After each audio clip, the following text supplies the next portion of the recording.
Mesdames, Messieurs, bienvenue. Merci d'avoir choisi Zoom Eco Live pour vous informer sur l'essentiel de l'information économique en République démocratique du Congo. À la une de l'actualité, plus de 800 000 finalistes prendront part à la session ordinaire des examens d'État lancée ce lundi 30 août 2021 depuis la ville de Kenge dans le Kwilu par le ministre de l'Enseignement primaire, secondaire et professionnel, Tony Mwaba, qui a voulu souligner la volonté du gouvernement de s'imprégner des réalités sociales du Congo profond. Les détails suivront dans ce dossier. Le taux d'inflation hebdomadaire s'est situé à 0,09% à la troisième semaine du mois d'août 2021. Et puis 58 milliards de dollars américains pour financer le plan directeur.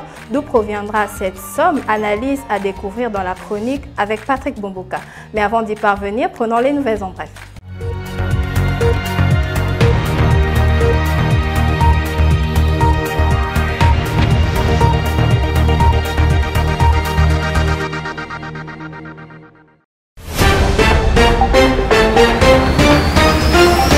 Commençons ces nouvelles en bref avec cette information. Le ministre congolais des Finances, Nicolas Kazadi, et le géant minier Eurasian Resources Group SRL, ERG SRL, ont signé le vendredi 27 août 2021 à Berlin, en Allemagne, un accord pour le financement de 300 millions de dollars américains d'investissement. Ces fonds devraient contribuer aux efforts visant la diversification de l'économie congolaise et la transition énergétique en République démocratique du Congo.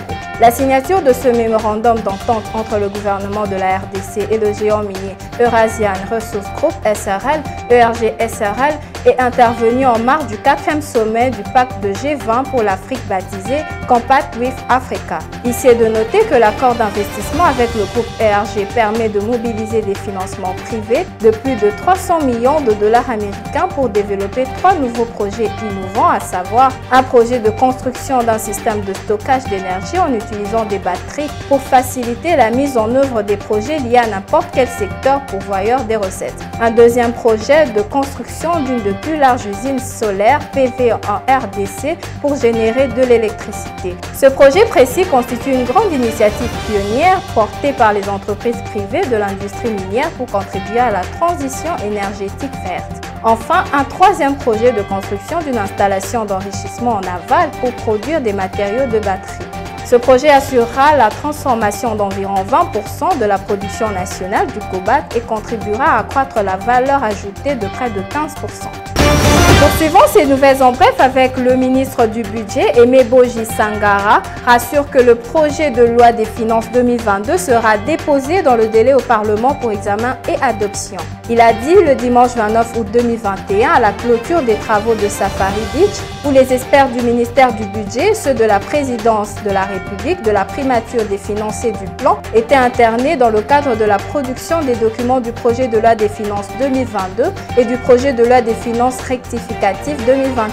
La restitution de ces travaux qui ont pris fin le dimanche 29 août 2021 a été saluée par le ministre d'État, ministre du Budget, qui était accompagné de son adjoint. Le dépôt du projet de loi de finances dans le délai au Parlement n'est plus à craindre, a fait savoir avec optimisme Aimé Boji Sangara, précisant que la balle reste à présent entre les mains du gouvernement. Autre chose, en 7 mois, plus de 23,9 milliards de francs congolais, soit un montant équivalent à près de 12 millions de dollars américains, ont été décaissés par le gouvernement congolais en faveur de la recherche scientifique et innovation technologique.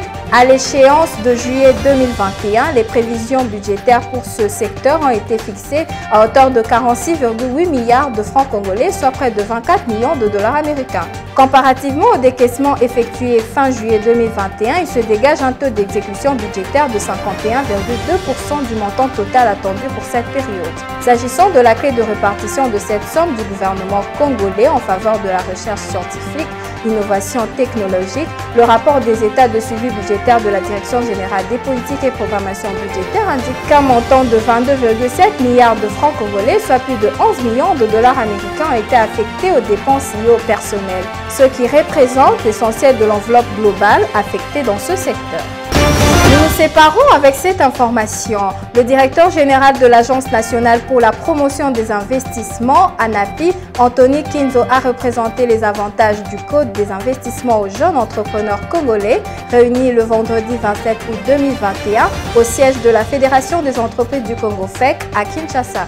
L'ANAPI a ainsi répondu à l'invitation de la Fédération des entreprises du Congo FEC qui a organisé un meet-up autour du thème « Accès aux avantages du Code des investissements pour les jeunes entrepreneurs ».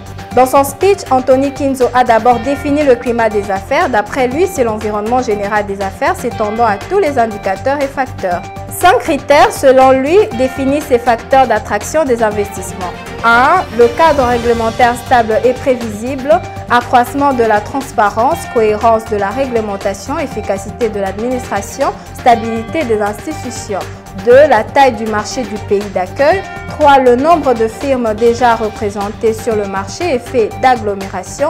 4. Le coût du travail et du capital dans la région d'accueil. 5. La qualité des infrastructures publiques et du capital humain. Pour ce qui est du code d'investissement, le DG de l'ANAPI a précisé qu'il repose sur 3 axes clés, à savoir l'État qui fournit le cadre et l'environnement indicatif, la société civile qui œuvre à la promotion de l'homme dans toutes ses dimensions, tertio, le secteur privé qui crée les richesses nationales et de l'emploi. Quant aux avantages accordés aux investisseurs nationaux et étrangers, on note entre autres l'exonération des droits d'entrée des équipements et matériels, même de seconde main, l'exonération des droits de sortie de produits finis, l'exonération de l'impôt sur foncier sur les superficies bâties et non bâties, l'exonération du droit fixe, déduction des bénéfices imposables, des sommes dépensées au titre de formation, de perfectionnement du chef d'entreprise et l'exonération de la TVA. Que dire du taux du jour, mais également du taux d'inflation de la 3e semaine du mois d'août 2021? Nous en saurons plus dans la rubrique chiffres clés avec Benita Mweni tout de suite.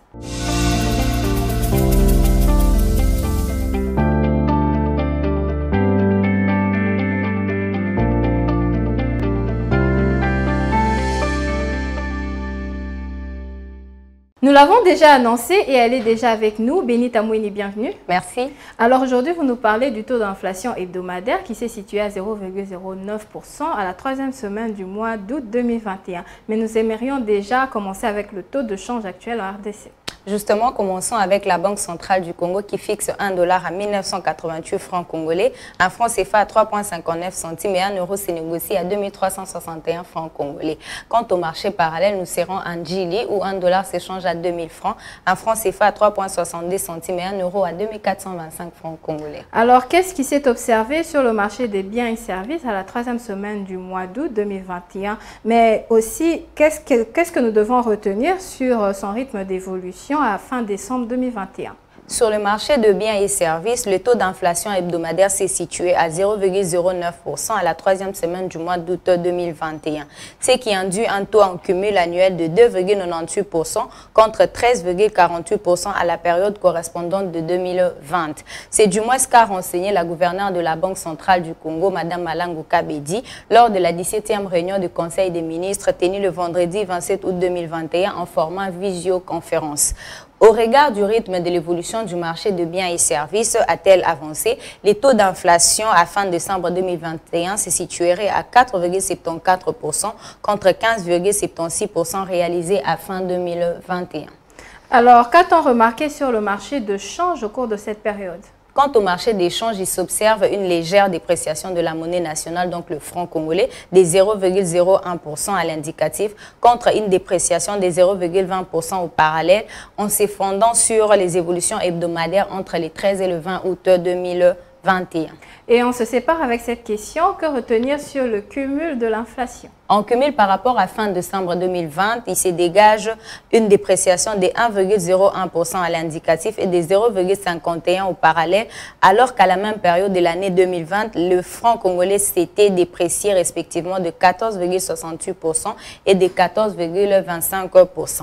À cette occasion, la gouverneure de la Banque centrale du Congo a souligné que les principaux indicateurs du cadre macroéconomique demeurent stables dans un contexte du maintien de la collaboration des actions de politique économique menée au niveau de la politique budgétaire et de la politique monétaire. Merci à vous, Benita Mweni, pour toutes ces précisions et je vous dis à demain pour de nouveaux chiffres. Merci Judith.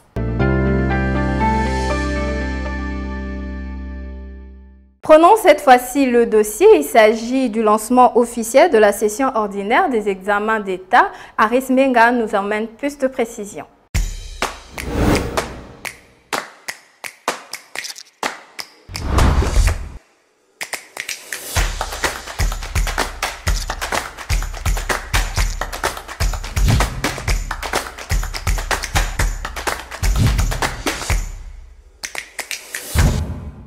Nous l'avons déjà annoncé et il est déjà avec nous. Aris Menga, bienvenue. Merci Judith. Alors, le lancement des épreuves ordinaires des examens d'État, édition 2021, en période marquée par la crise de Covid-19, insécurité à l'Est, le problème des frais de participation, etc. et bien d'autres. Alors, dites-nous sous quel contexte le ministre Tony Mwaba a lancé officiellement la session ordinaire des examens d'État? Alors, avant de parler de ce contexte, en tout cas, il faut revenir sur les différentes épreuves ou encore périodes qui ont marqué l'avant-période de ce lancement des épreuves d'examen d'État. Alors, il y a eu plusieurs problèmes que tu as si bien cités, problèmes d'insécurité à l'Est, à Minembwe, consort, ou le report des épreuves d'examen oral, problèmes de frais de participation qui ont fortement affecté en tout cas ce secteur, et le ministre, bien sûr, qui était à l'écoute des élèves, des parents ou encore des enseignants, qui s'est investi à faire en sorte que ces épreuves se tiennent tout en respectant le délai fixé. Alors ces épreuves ont, bien sûr, ces épreuves d'examen d'État s'inscrivent en tout cas dans le respect de la lutte, s'inscrit d'abord premièrement dans la lutte contre toute forme d'antivaleur, et aussi ces épreuves s'inscrivent aussi dans le même esprit de la vision du chef de l'État et celle de la cohésion nationale. On l'a vu avec le ministre Chérubin Ekenge lors de la remise de ces bus Transco à l'intérieur du pays, qui veut, n'est-ce pas, par leur façon d'agir, de montrer à ceux qui sont à l'intérieur du pays qu'ils ne sont pas délaissés au profit de ceux qui sont dans la capitale, raison pour laquelle ces épreuves, que le ministre s'est déplacé lui aussi à l'intérieur du pays pour notamment montrer cet esprit de vouloir renforcer la cohésion nationale et de cette lutte contre les antivaleurs, malgré les nombreuses difficultés dont notre pays fait montre. Des difficultés liées par exemple à la Covid-19, des difficultés liées au paiement des enseignants, notamment à ceux qui sont à l'intérieur du pays. On voit bien sûr, on se rappellera bien sûr de cette histoire de prime de brousse, notamment pour essayer de, bien sûr, créer un équilibre entre en tout cas de montrer qu'il y a une certaine égalité, que ceux qui sont à l'intérieur du pays ne sont pas en reste face à ceux qui sont dans la capitale. Et voilà un peu dans quel état d'esprit ces épreuves, en tout cas ce lancement des examens d'État, ont été marqués. Pourquoi avoir choisi la province du Kwango ou la ville de Kenge pour lancer ces épreuves des examens d'État? Alors, comme l'a dit si bien le ministre de l'EPST, Tony Mwaba, alors ce lancement des épreuves d'examen d'État dans la ville de Kenge, dans la province de Kwango, n'est pas un fruit du hasard. Le ministre a voulu, comme ça, partager ou encore s'imprégner de la situation sociale, tant des élèves que des parents de ces élèves qui participent, qui vont faire face à ces épreuves de la session ordinaire des examens d'État. Donc, le ministre veut montrer, en tout cas, a voulu prendre la température de l'ambiance, que ce soit du côté des parents, en tout cas de ces élèves qui ont l'habitude de passer des épreuves loin de l'accompagnement, encore des autorités habilitées. On a l'habitude de voir la plupart de lancements de ces épreuves être effectués, bien sûr, là où, en plein milieu de la capitale, mais le ministre a voulu insister, surtout que nous sommes dans une période marquée par de nombreuses restrictions, couvre-feu, tracasseries routières. Il y a ces élèves qui doivent prendre des motos pour aller dans les centres de passation des examens d'État, chose qui interpellé en tout cas au plus haut point le ministère de l'EPST, qui a voulu palper cette situation, en tout cas de leurs propres yeux, raison pour laquelle le ministre ainsi que sa délégation syndicale sont descendus ce lundi 30 août pour s'imprégner, en tout cas partager bien sûr avec ses habitants cette température, en tout cas cette ambiance des examens d'État à l'intérieur du pays. Sans plus tarder, nous allons suivre ce reportage du ministre sur le lancement des épreuves. Suivez. L'événement qui nous réunit ce jour et en ce lieu revêt un caractère particulier. C'est la première fois que la manifestation solennelle de lancement des épreuves de la session ordinaire de l'examen d'État se déroule dans la province du Kwango.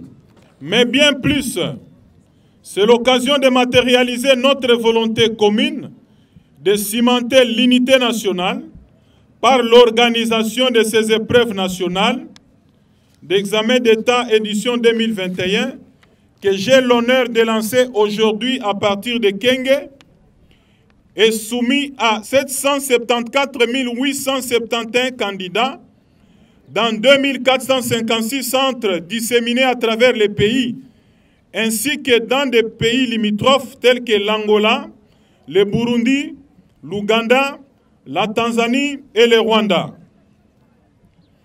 Chers finalistes, la session ordinaire à laquelle vous serez soumis pendant les 4 jours n'évalue pas seulement la classe des 6e des humanités, mais l'ensemble des études faites depuis le cycle primaire jusqu'à maintenant.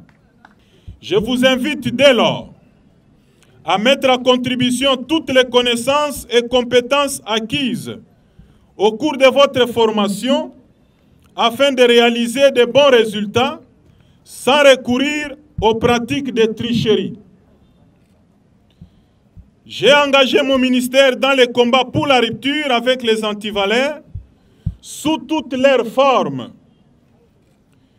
Je veux pour mon pays des hommes et des femmes déterminés à triompher par leurs propres efforts. J'exhorte tous les finalistes de la République démocratique du Congo à réaliser un fructueux travail individuel.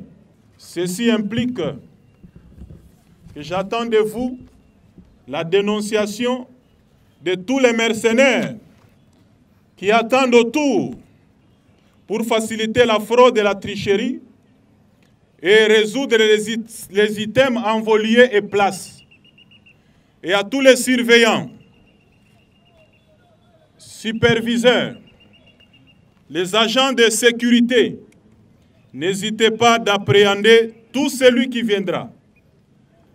Pas seulement dans le cadre de faciliter à entretenir la fraude, mais de créer toutes sortes d'incidents et les cheminer immédiatement, sans embouteillage ni tracasserie policière, devant l'autorité judiciaire la plus proche. Tout en souhaitant bonne chance aux uns et aux autres, je lance solennellement la session ordinaire de l'examen d'État 2021 et je vous remercie. Aris Menga, nous nous séparons avec cette question. Cette session ordinaire d'examen d'État qui s'inscrit sous l'angle de la cohésion nationale, de quelle manière s'étendra-t-il et comment va-t-elle se dérouler? Ces épreuves d'examen d'État vont respecter bien sûr la coutume des 4 jours de la session ordinaire d'examen d'État, du lundi au jeudi. Alors les 771 871 candidats qui prendront part à ces 4 jours, des examens d'État comme on a l'habitude de les appeler, vont se dérouler comme suite.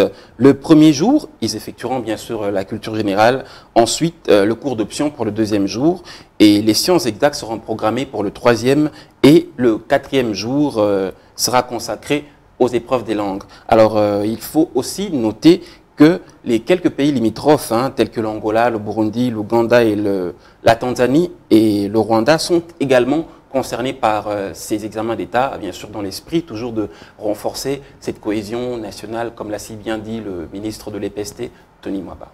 Alors nous souhaitons une bonne chance à ces finalistes élèves qui finissent le secondaire.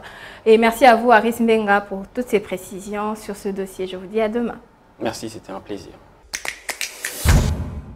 Passons maintenant à la prochaine rubrique, c'est la chronique après ceci.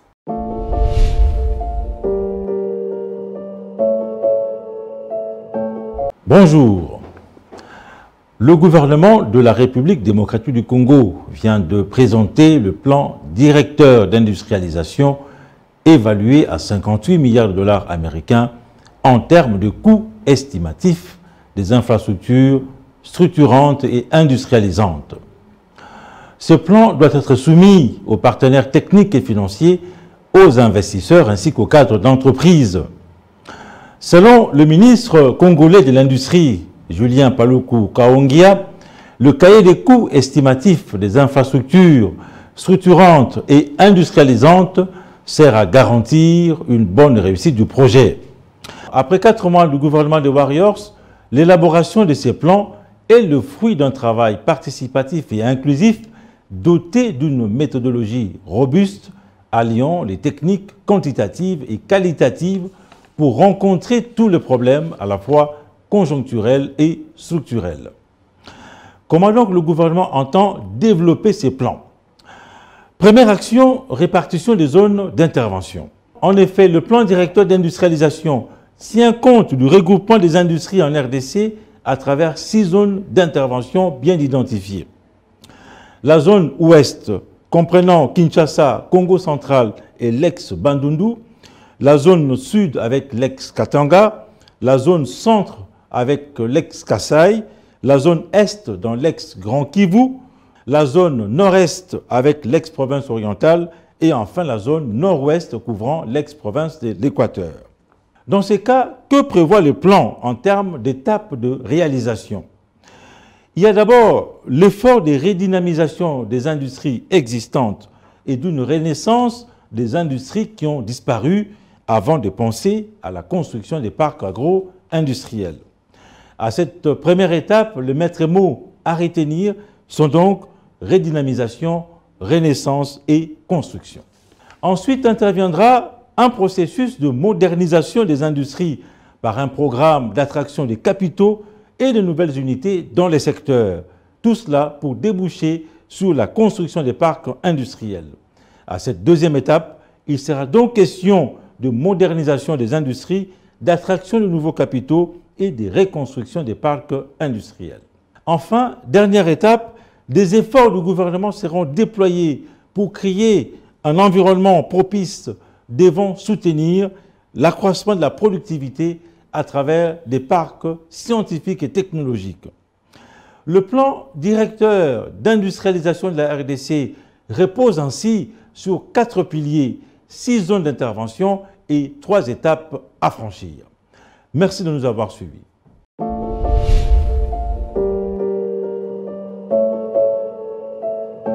Zoom Wednesday du jour nous ramène des prix de quoi exactement? Je vous réserve la primeur. Le marché du jour, c'est tout de suite.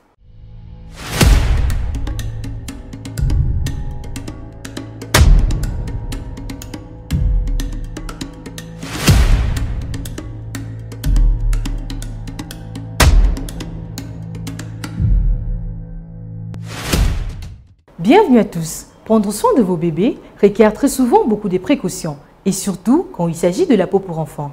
Pour ce marché, découvrons ensemble les prix des produits qui embellissent, adoucissent et protègent la peau de nos petits. C'est parti avec Zoom Wednesday.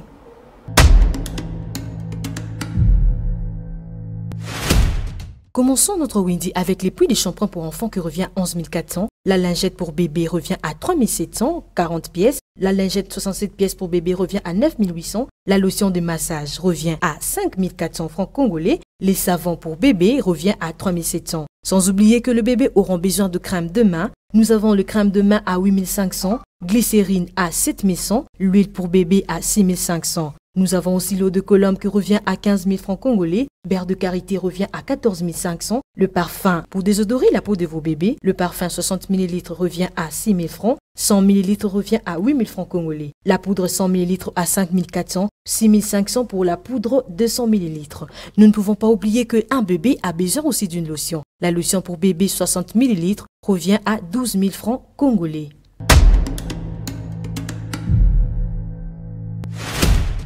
Merci de nous avoir suivis. Retrouvons-nous prochainement pour un nouveau numéro.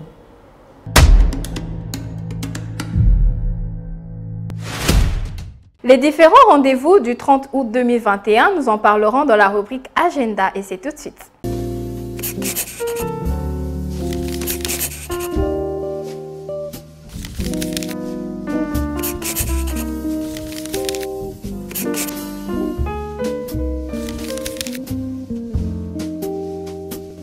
Bienvenue à l'agenda. Voici le rendez-vous du jour. Le ministère de la Jeunesse, Initiation à la Nouvelle Citoyenneté et Cohésion Nationale a ouvert une foire de la jeunesse congolaise ce 30 août 2021 pour se clôturer le 31 août prochain à Kinshasa, au sein de l'Académie de Beaux-Arts. Rappelons à présent la nouvelle session de formation en management des événements qu'avait organisée Ruth parce que la vie est belle a débuté ce lundi 30 août 2021 et prendra fin le 4 septembre prochain à Kinshasa.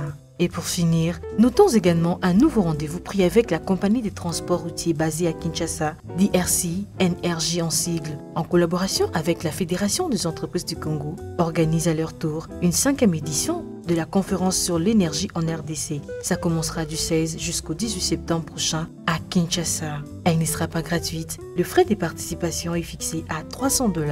Merci de nous avoir suivis. Au revoir. Cette fois-ci, nous allons découvrir une autre activité commerciale qui nourrit des familles dans la capitale de la République démocratique du Congo. Article 15, c'est tout de suite.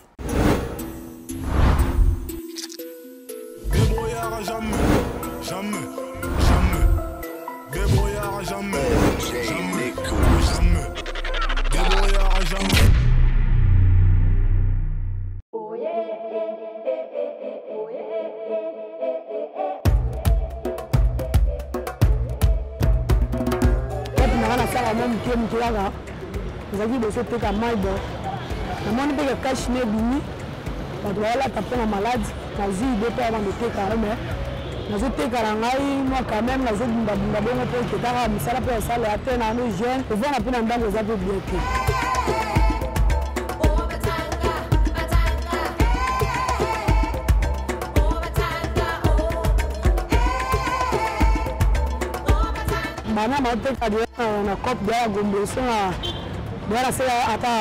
une année déjà, 6 mois déjà malade.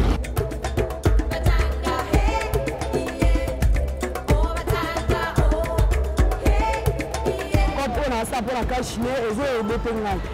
La minute pour couper la cache, c'est un blanc, monsieur le reste, ma cache aussi là, parce que le bénéfice la blanc, monsieur Pessina déjà.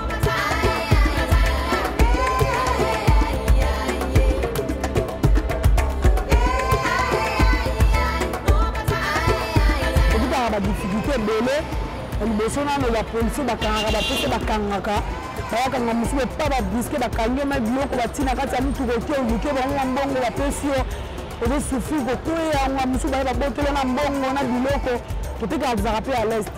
La musique sur la est comme la mutunia sur aucune.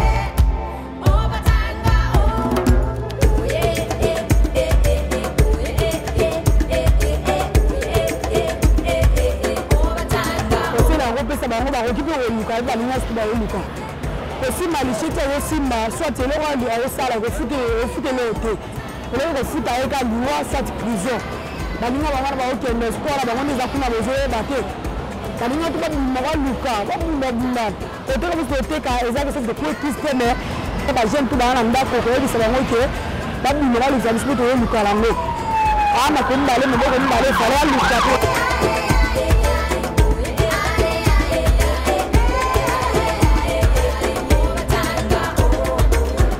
la gouvernement pour ça besoin de sous le timia na kata bondo yesi eza ville esi ba kopela mo zalaka pour kopela ba jeu de mois belé mundo songo bima muto la biwo mai abengi maso mabe ana singela cash na la te ma loko ko lia jeu alemba moko ba so muta singela loko alo mai to na botina zano to na wenza ko somba muto ko simba te.